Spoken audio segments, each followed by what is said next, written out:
welcome to yet another video. Today we'll be painting on a bottle and we'll be painting some SpongeBob characters, four of them on this bottle. And the materials we'll need include a bottle. We'll also need a painting palette. We'll need some painting brushes of various sizes.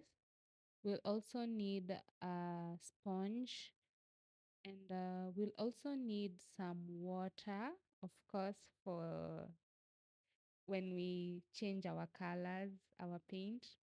And we'll also need the main character who is paint. We'll also need some paint to complete the project.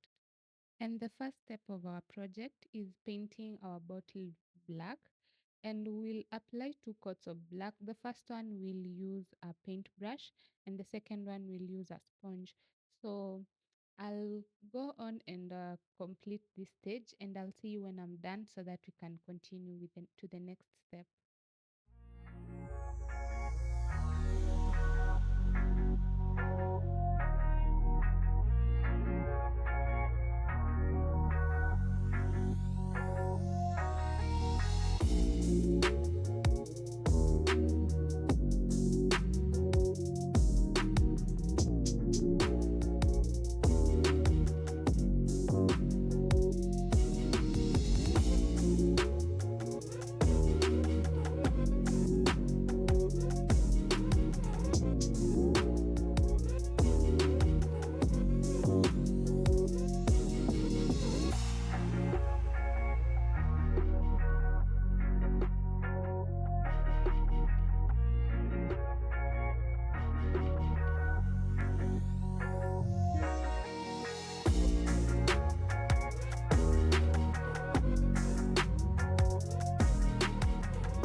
Once we are done with painting the black background, the two coats of the black background, it's now time to paint the background of our characters. And the first background we'll be painting is SpongeBob's background. And SpongeBob is normally yellow in color. And fortunately, I do have that color, so I won't need to mix. But in case you don't have yellow around, you can mix red and green to get yellow. You can mix until you get the right yellow that SpongeBob normally has. So I'll be painting SpongeBob backgrounds, and once I'm done, I'll see you so that we can see the next background that you're going to paint.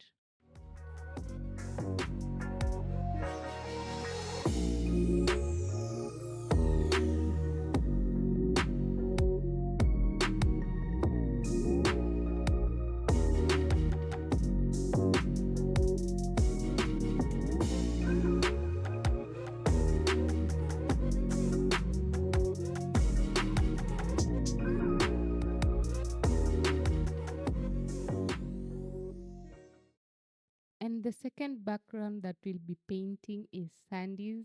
And as you can see here, I'd already messed up in the colors, and that's because I had not mixed them well. I'd mixed, uh, I had brown, so I'd mixed brown and white, hoping that it will be lighter, but unfortunately, it ended up looking like purplish, maroonish. So I decided to add a coat on top, and this time I mixed red, yellow, and blue to get Sandy's brown. And I can say it turned out quite okay. I'm impressed with the current tone than the previous one. So I'll see you once I'm done so that we go to the next character.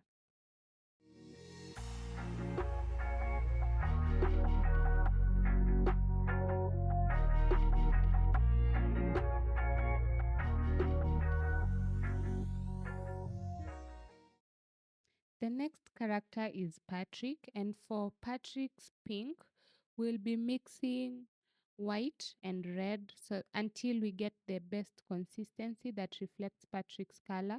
And I'll see you once I'm done painting this background so that we go to the final background.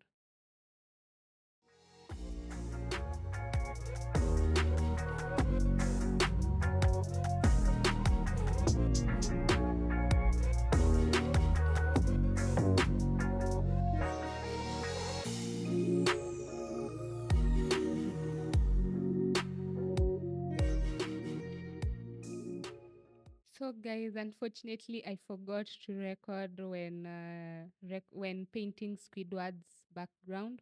But to achieve that color, I mixed dark green with gray to get that bluish background. And the next step after we are done with the background is checking for any backgrounds that need a little more paint to make them pop. And for this project, it was SpongeBob's SpongeBob's background that needed a little bit of boosting. So once we are sure that all the backgrounds are done, it's time for us now to paint the characters.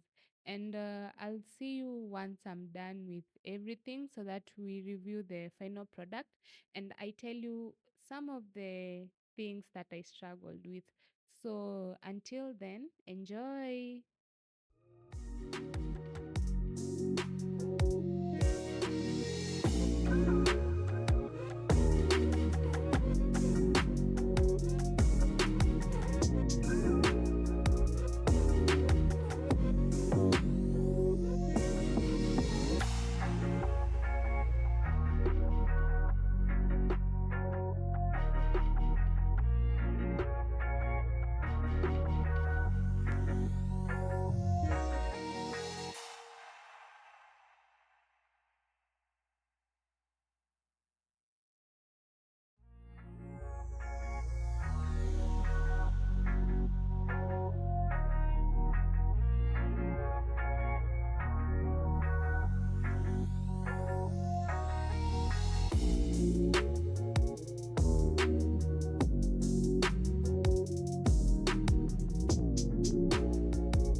And here is the final product, and I'm really impressed with how it has turned out. It really looks amazing.